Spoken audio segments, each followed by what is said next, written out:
Ayan, yung swimming pool dito sa apartment ng aking amo. Ayan, oh.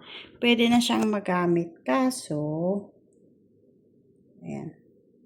Sabi ko nung winter, naku, pag ito'y nag-summer, lagi na akong nagsiswimming araw-araw. Pero ngayong summer, hindi ko magawa. Ni off nga wala. Paano pa ako mag-swimming? Wala nga akong off.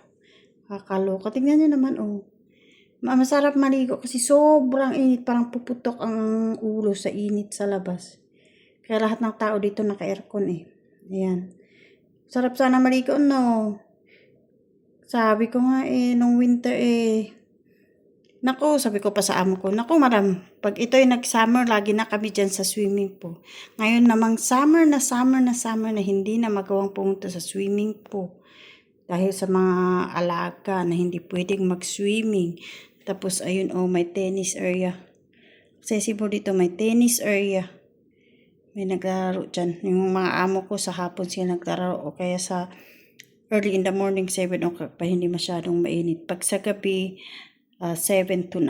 Ayan. Ayan, swimming. Sarap sana maligo, no? Sarap maligo, guys, no? Ayan.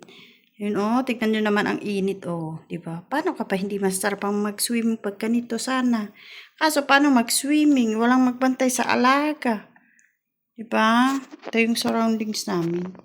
Nandito ako sa tinitirhan ni na amo, sa amin sa kabila. Ayan. Happy summer!